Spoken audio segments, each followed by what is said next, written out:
और आज का जो विषय है वह है भगवान को भोग क्यों लगाए और कैसे लगाए। तो देखिए, हम लोगों का जो प्रमुखता है, पेट भरता है वो अन्न से भरता है, नहीं? अन्न के बिना हमारा कोई अस्तित्व नहीं है, हमारा कोई सर्वाइवल नहीं है। अब मेरा आपसे प्रश्न है कि कौन सी कंपनी है जो अन्न बनाती है? What is that company which produces grains? कौन सा? आशीर्वाद का आटा खाते हैं हम, तो आशीर्वाद वो कंपनी है, या नेचर फ्रेश का खाते हैं हम? वो चक्की क्या करती है, वो कंपनी क्या करती है? वो केवल आपको गेहूं पीस के दे देगी ना, उसको प्यूरिफाई करके दे देगी, शुद्ध करके दे देगी, मगर वो गेहूं बनाती नहीं। गेहूं कहां से आती है? ग्रेन्स कहां से आता है? मदर नेचर से आता है। तो मदर नेचर किसकी कंपनी है, किसकी फैक्ट्री है? आपकी, हमारी, कि हमारे पिताजी की? किसकी है? हाँ, हमारे पिताजी की है ना, हमारे परम पिता की है। पितामह से जगतो माता दाता पितामह ना, जो हमारे परम पिता है भगवान श्री कृष्ण, उनकी फैक्ट्री है प्रकृति, जिस प्रकृति से हमें अन्न मिलता है। तो जो व्यक्ति हर रोज हमें खाने को दे रहा है तो उसके प्रति ग्रेटिट्यूड नहीं होना चाहिए हमें? तो जब हम भगवान को भोग लगाते हैं तो एक तो ये ग्रेटिट्यूड का भाव है कि भगवान आपने मुझे दिया है नहीं अन्न, तो थोड़ा सा इसका एक भाग मैं पहले आपको ऑफर कर रहा हूँ। खुद ले जाने, अंदर ले जाने से पहले मैं आपको ये अर्पित करना चाहता हूँ। तो ऐसी हम बहुत सारी चीजें ले रहे हैं प्रकृति से, तो हमारे बस यही चाहते हैं कि एक कम से कम ग्रेटिट्यूड का भाव तो हो, हम अनग्रेटफुल ना हो जाए, कृतज्ञ ना हो जाए। तो इस भाव से भी हम भगवान को भोग लगाते हैं। देखिए, भगवान एक साइकिल बनाया हुआ है। अन्न कहां से आता है? अन्न आता है वर्षा से। तो भगवान गीता में बताते हैं, अन्नाद भवन्ति भूतानि पर्जन्याद अन्न संभवा, यज्ञाद भवति पर्जन्यो यज्ञ कर्म समुद्भवा।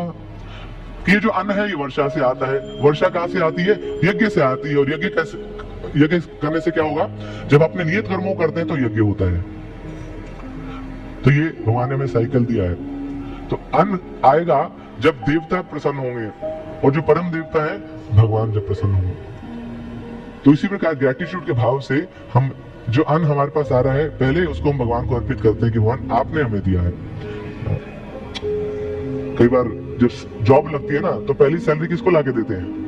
माँ बाप को लाके देते हैं। बोले आपने पढ़ाया लिखाया है ना, आप उस समय ना अपना जो आपने अपना अन्न छोड़ा है, अपना ग्रेन छोड़ा था, अपनी मील्स छोड़ी थी ना, एक एक मील छोड़ते थे आप, हमारे लिए पैसा बचाते थे ना। उसी का आज ये फल है कि हम पढ़ पाए हैं, अपने पैरों पे खड़ा हो पाए हैं और हमारी जॉब लगी है। तो ग्रेटिट्यूड के भाव से हम उनको अर्पित करते हैं। तो वही ग्रेटिट्यूड का भाव हमें लाना है कि जो भी कुछ हम खा रहे हैं भगवान का देन है।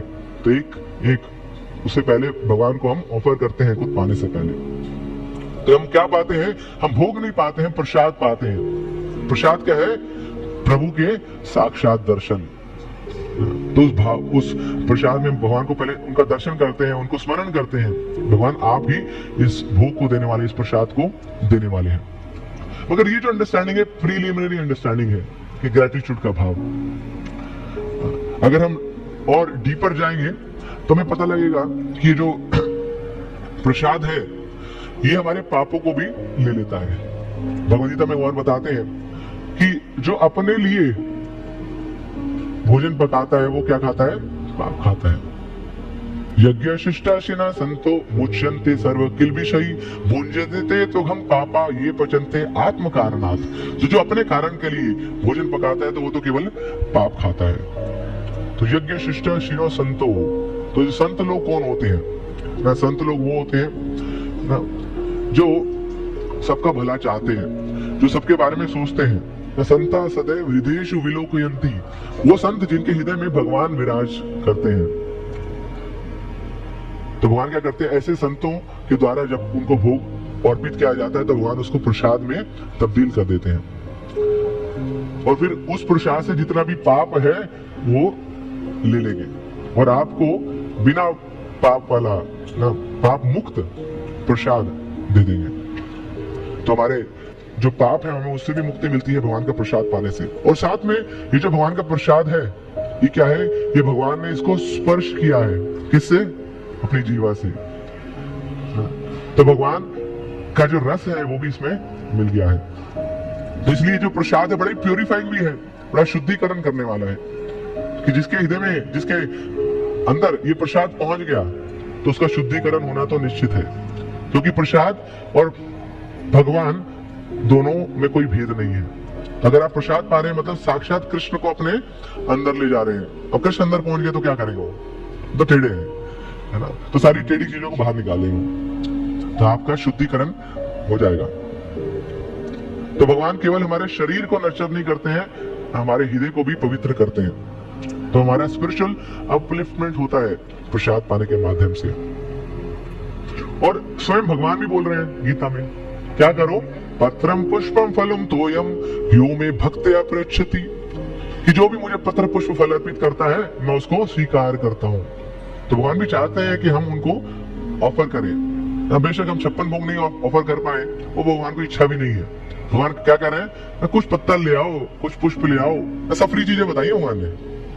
पत्ता भी बाहर फ्री में मिलता है, मतलब जो पुष्प है, फ्लावर है, फ्री में मिल जाएगा, पानी फ्री में मिल जाएगा। तो पत्रम पुष्पम फलम तोयम यो में भक्त्या प्रयच्छति, तो भक्ति के भाव से मुझे अर्पित करो। एक्चुअली देखिए, कुछ लोग बोलते हैं कि देखो नॉन वेजिटेरियन आप मना करते हो खाने को, क्यों, क्योंकि उसमें पाप है, किसी को मार के खाना है, आपको मीट खाना है तो मारना पड़ेगा उस पशु को। मगर आप लोग भी तो हत्या करते हो पौधों की, पेड़ों की, फलों की, उनको भी तो तोड़ के खाते हो ना, तो उसमें भी तो पाप है कि नहीं? हाँ, पेड़ पौधों को खाने में भी पाप है। मगर हम क्या करते हैं, उन पेड़ पौधों को पहले भगवान को ऑफर कर देते हैं और फिर भगवान उसमें से सारा पाप निकाल लेते हैं, और अब जो भोजन है वो पाप मुक्त भोजन है। तो भगवान उसमें से सारा जो भी अहिंसा है वो दूर कर लेंगे। इसलिए भगवान बोलते हैं सर्व धर्मान परित्यज्य माम एकम शरणम व्रज अहम त्वम सर्व पापेभ्यो मोक्षयिष्यामि। तो भगवान बोल रहे हैं कि मैं आपको आपके सारे पापों से मुक्त कर दूंगा, बस आके वो ना मेरी शरण में आ जाओ। तो ऐसे ही हाँ, वो पेड़ पौधे हम तोड़ते हैं, काटते हैं, उसमें भी पाप है, वो पाप मुक्त नहीं है, उसमें पाप है।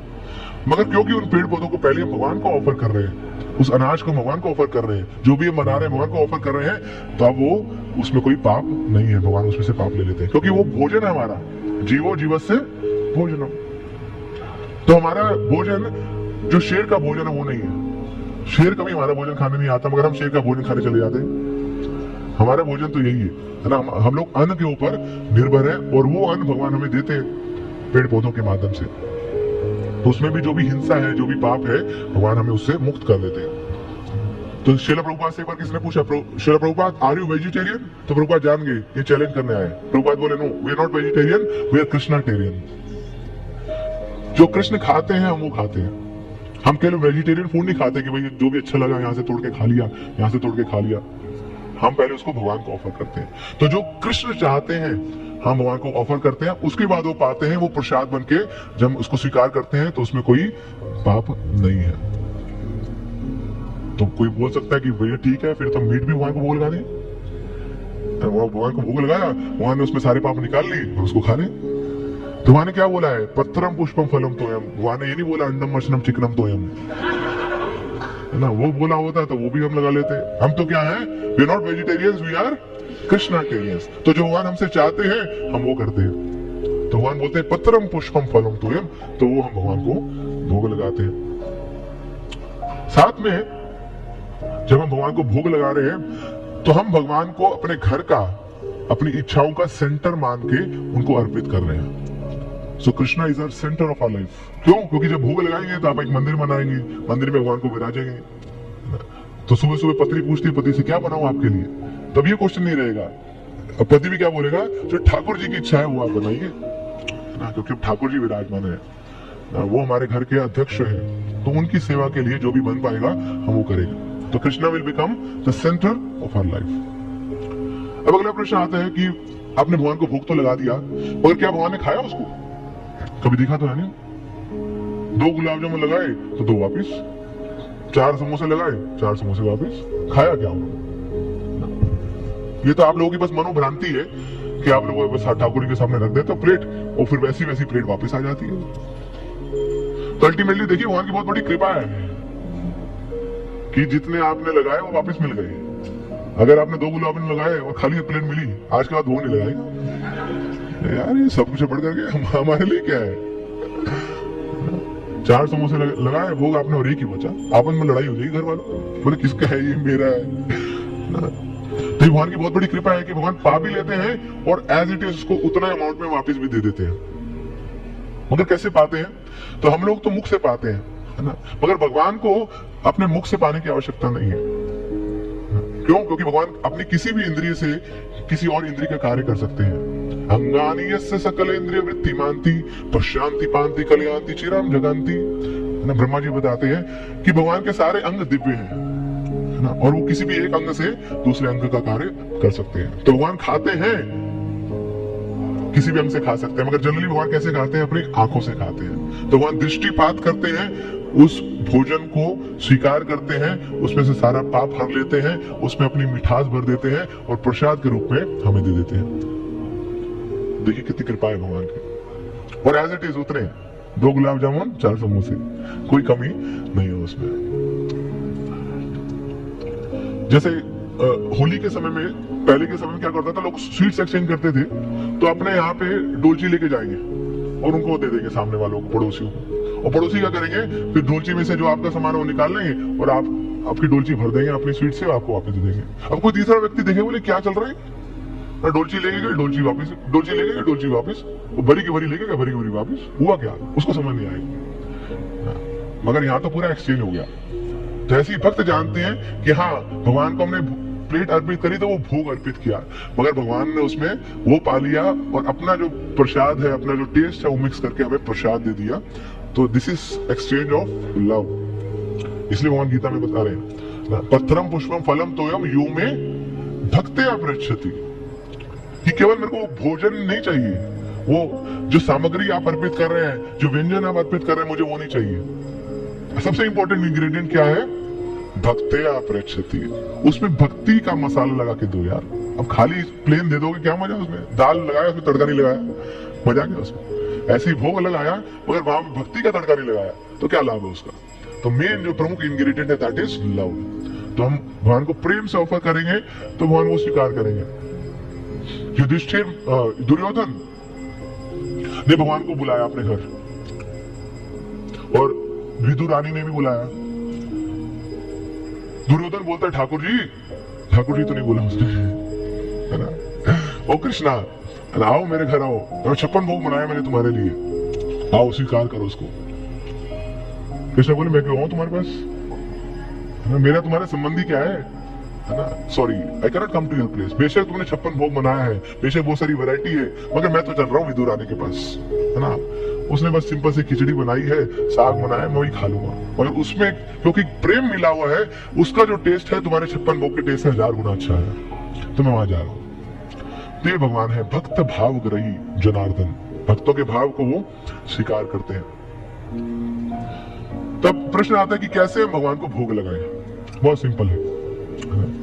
तो सबसे पहले तो भगवान को भोग लगाने के लिए हमारे घर में ठाकुर जी विराजमान होने चाहिए।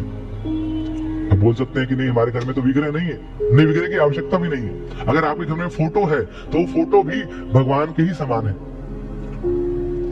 तो श्रीमद् भागवतम बताती है कि 8 प्रकार से हम भगवान की सेवा कर सकते हैं, भगवान को पूज सकते हैं, उनके जो विग्रह हो सकते हैं।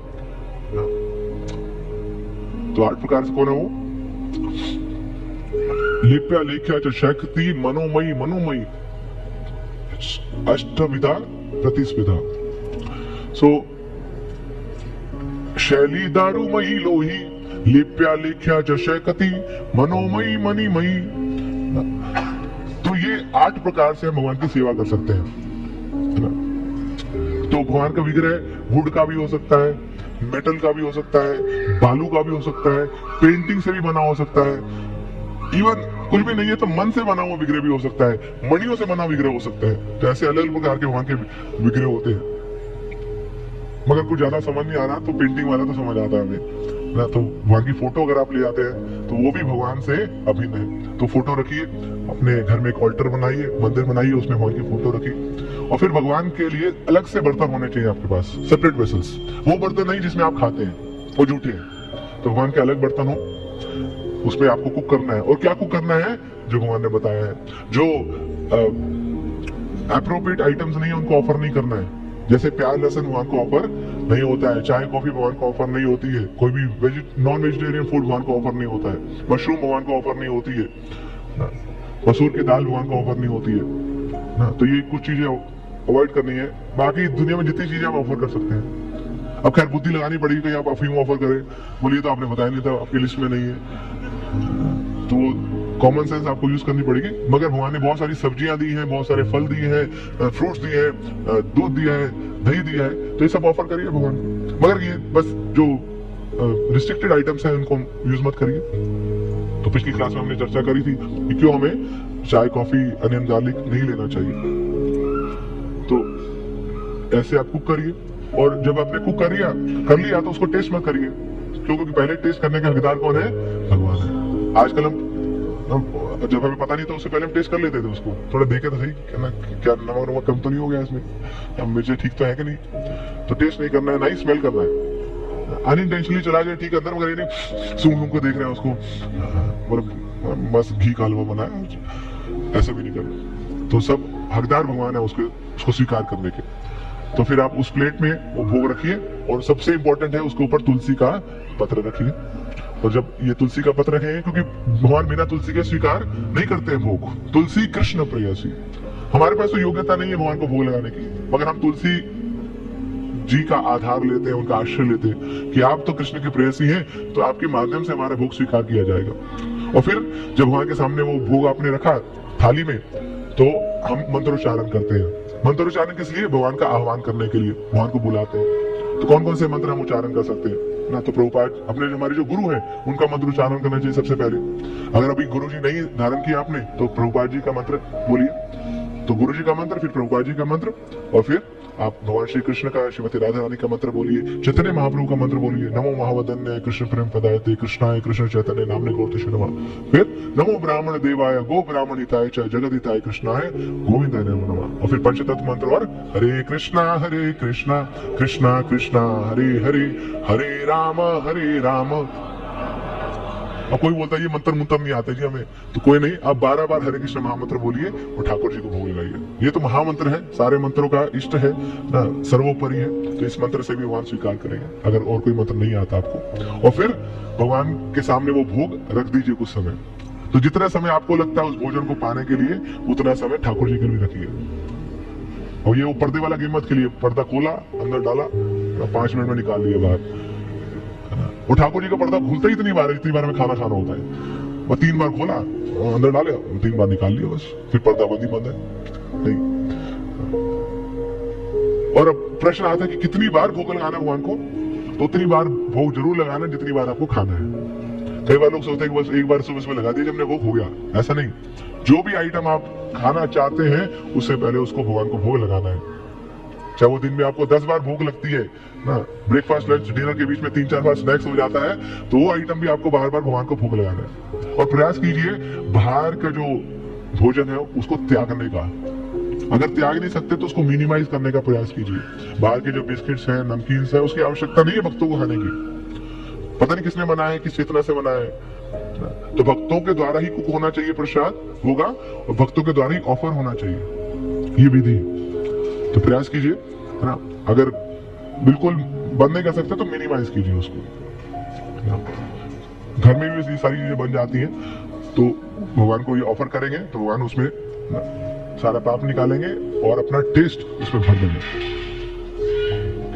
अब भगवान को आपने भोग लगा दिया तो कहानी यहाँ खत्म नहीं होती है, क्योंकि उसके बाद उस प्रसाद को आपको पाना भी है। सो ऑनरिंग प्रसाद, हम प्रसाद को खाते नहीं है, हम प्रसाद को ऑनर करते हैं, हम पाते हैं उसको, क्योंकि स्वयं कृष्ण है वो।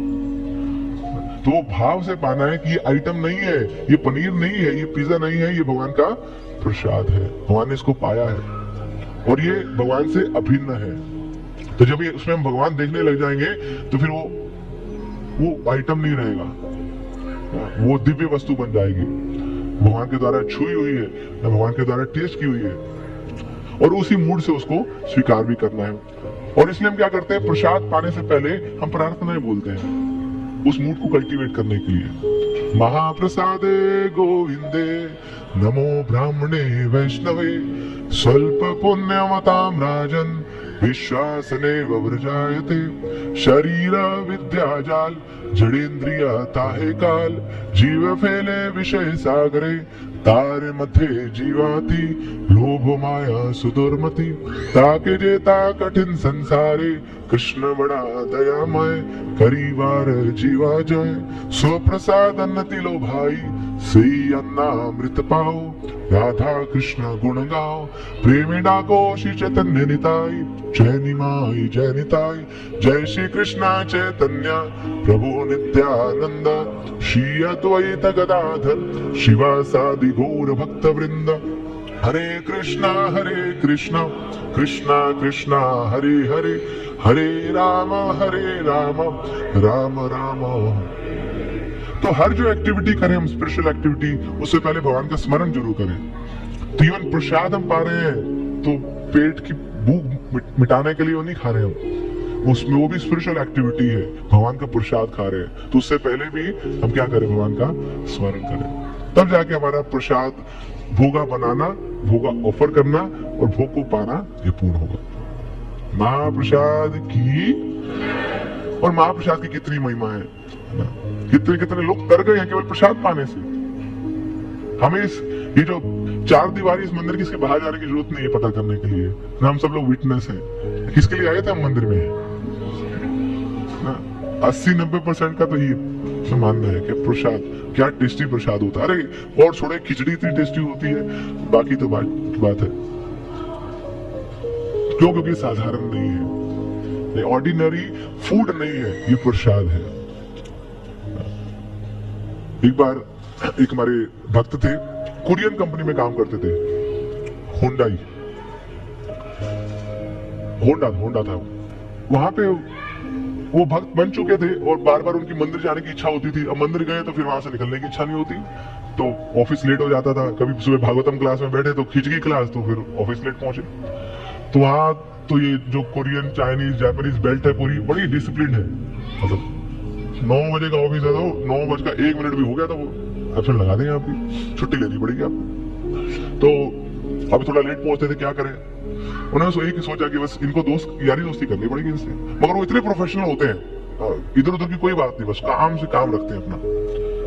तो इन्होंने क्या किया, दोपहर में जब लंच टाइम होता था तो मंदिर से कुछ कुकीज ले आए और कुकीज को डाल दिया एक ट्रांसपेरेंट जार में, और उसका जो ढक्कन है खोल के रख दिया साइड में, और अपनी सीट पे उसको छोड़ के चले जाते थे कहीं और सोचिए, अब ये कोरियन लोग आते थे इधर घूमते हुए, बोले ये क्या है, बड़ी अट्रैक्टिव सी बड़ी कुकीज लग रही है और ढक्कन भी खुला, पंदा भी नहीं है।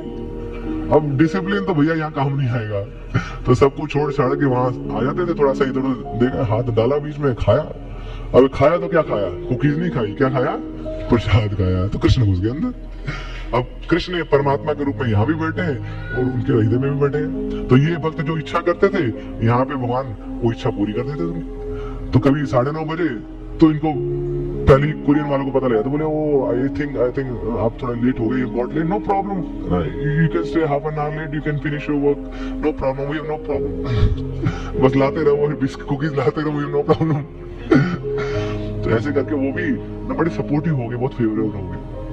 ऐसे कई बार वो लोग बोलते हैं कि हमारे घर वाले बड़ी रिजिड है ना, बड़े क्रूर है, हमें भक्ति करने नहीं देते, हमें मंदिर आने नहीं देते हैं।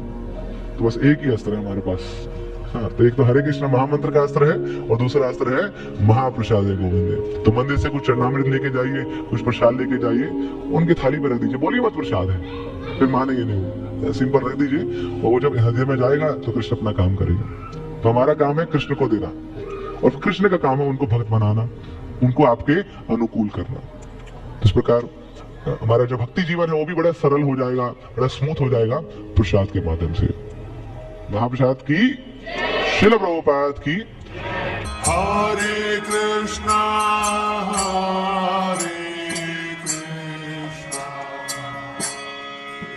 कृष्णा कृष्णा हरे